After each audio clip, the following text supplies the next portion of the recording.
Hi everyone, this is English Rose. I hope everyone is doing well.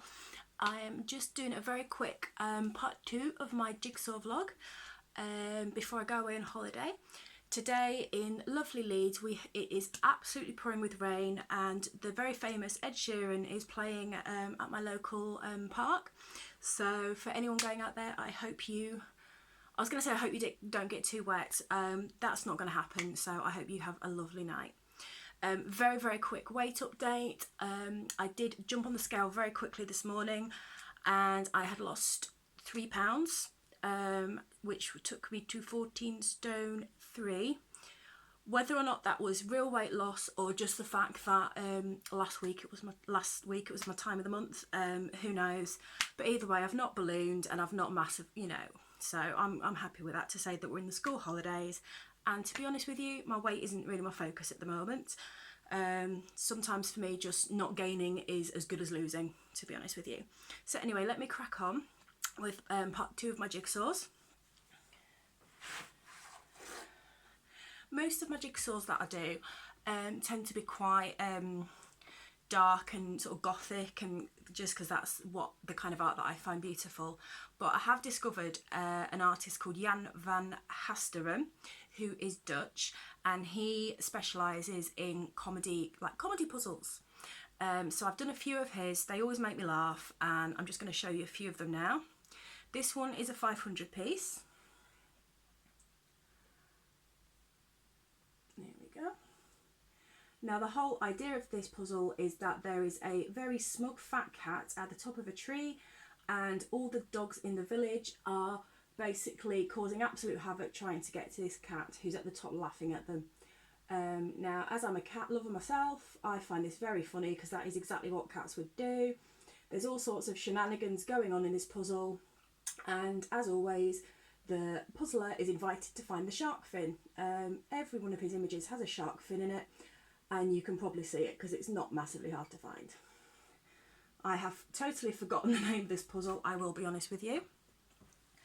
Another one of his, this is a 1000 piece. This is very well known in the puzzling community. Most people have done this puzzle, and it's called Friday the 13th. Now, I'm trying to get you the best picture I can. Basically, the idea of this is Friday the 13th, everything's going wrong. We've got cars crashing into buildings, we've got aeroplanes hitting ceilings, we have police chasing a burglar with a television. We have all sorts of absolutely crazy stuff going on. We have a man up a tree whose dog has ripped his bottom off his suit. And as always, there's so much going on this, I can't really do it credit. But yeah, you get the idea. These are not the easiest puzzles to do, just because there's a lot of very small detail, but there's lots of, big busted ladies, naughty school children, there's a baby flying out of a pram somewhere and his mum's about to catch him. But yeah, and there's someone wearing a car door. So I can't really do that puzzle much justice, just because it's like very small detail, but trust me, they're very fun to do. Victoria Francis is a Spanish artist that you may or may not have heard of. She is actually one of my absolute favourite artists of all time. If you can see behind my bed, her picture called Victoria Girl is on my wall. I absolutely love the image.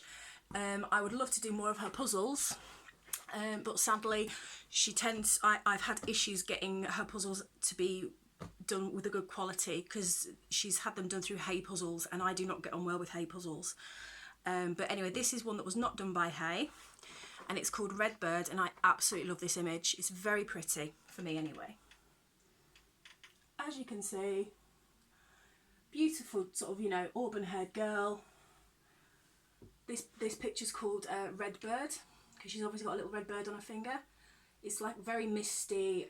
There's just something absolutely beautiful about this image. I find it very peaceful, very serene, and at some point, and she's wearing a pentagram around her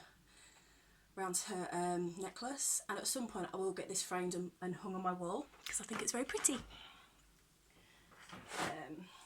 One of my favourites This is another one by Grafika. I believe this is called Woodland Fairy or Woodland Nymph. Oh God, my knees are clicking there. I need some cod liver oil. This is an absolutely beautiful picture. It was quite hard work. I did not enjoy doing all the leaves and the greenery. But basically, yeah, funny story about this picture. I once actually had this on a social media account and someone messaged me saying, "Is that you?" Don't see it myself. Maybe with a lot more weight loss and bigger ears. But yeah, so that's a really pretty picture. I would love to get this framed. I'm struggling finding a frame that fits it perfectly. Now this is another one of my favourites. This is by Chris Ortega, who, if you watched Jigsaw Volume 1, there was a lot of Chris Ortega there. Another Spanish artist, believe it or not. So funnily enough, both of my favourite Gothic artists are both Spanish, even though for many years I thought Victoria Francis was French. This is, as you can see, it's a very dark image. And the whole idea of this, you know, concept of this piece is that, well, it looks like there's a girl there close to death. There's a demon under her bed, if you can see the glowing eyes. And there is a plague doctor behind her with the scary mask on. Now, I'm very, very drawn to sort of medieval history and Victorian history and any, you know, this period, you know, and I absolutely love this image. I was actually in a very, very dark place when I did this, and I think, you know, you can probably tell by the image.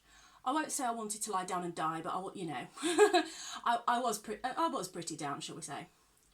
But yeah, this one took me quite a while. Her bed, her sheets were an absolute nightmare, as was her dress.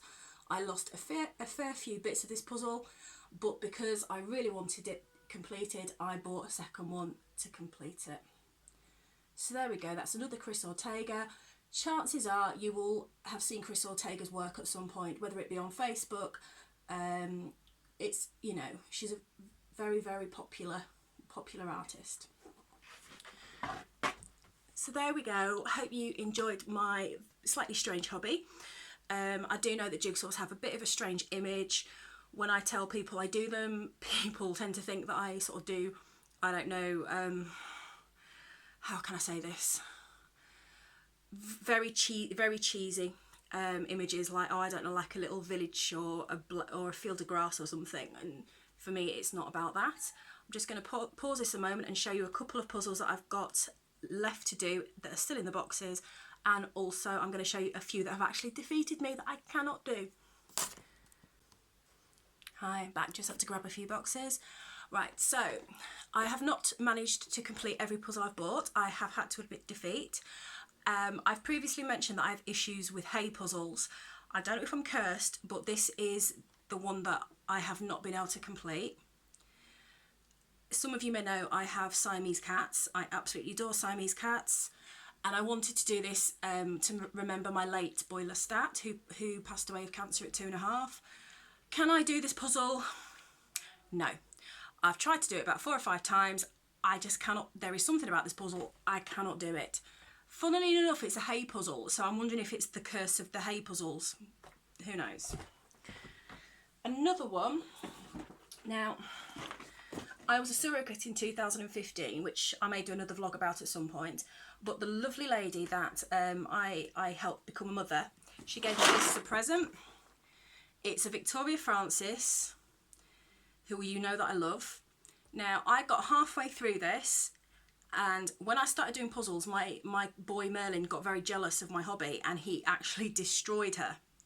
I came in one day and she was in pieces, bits scattered everywhere. I honestly I think I actually did cry slightly. I haven't started trying to build her again purely because I know that there's going to be a lot missing. I've kept her for sentimental reasons because, Elle, you bought me her and I'm very sorry, but again, it's another hay puzzle, so I don't know if it's my bad run of luck with hay puzzles. This is on my list of ones to do. If you like sort of very pictures inspired by nature and fairy tales, this is Josephine Wall. You will probably be familiar with her work. In my previous vlog, I showed you a couple of her puzzles, inspired by nature. They're not the easiest to do as they're very abstract, so your eyes need to be in good nick to do this. So this is one that I've got to do. Josephine Wall, and that's by Grafika, so I'm thoroughly expecting to enjoy that. This puzzle, Anatolian, I've actually never completed one of these puzzles yet. Now, I never thought I'd like sort of chocolate boxy kind of puzzles, but there's just something about this image that I found really warm. It's just like a little old couple falling asleep with a dog and cat at their feet, you know, and I kind of think it might be nice to meet somebody like that one day to grow old with and snuggle up with. Would be lovely, but we shall see. So that's on my list of ones to do. Another one, now this one, you're probably going to laugh at me. I got this in a charity shop and I bought it purely because it's very, very vintage. It's our queen, it's Liz. Based on what she looks like, I'm thinking this was probably the 70s, you know, in the 70s. It smells very vintage, it smells very dusty. And I bought this, God knows why I bought this. It's not even a particularly nice picture of her.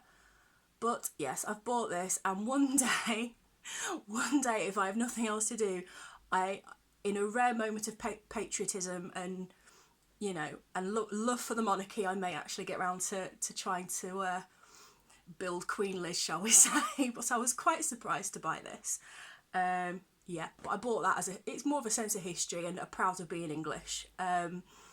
Yeah, I don't think I'd had any gin and tonics that day. But yeah, there you go. There's a very unusual puzzle for me to do. So there you go. That's my second vlog. I hope you found it slightly interesting, and I hope it's maybe changed your perception of puzzles and what kind of people do puzzles. Personally, for me, it's a really good way to unwind, focus my brain, and it's actually helped me deal with anxiety in the past and helped me get to sleep. So there's a lot of good things about puzzles. Plus, if you're feeling very creative but you've got no natural artistic talent like me, it can be good to build somebody else's talent and take some credit for it. And, you know, anyway, you take care, and I will be back in a couple of weeks when my weight loss journey will be getting well and truly underway again.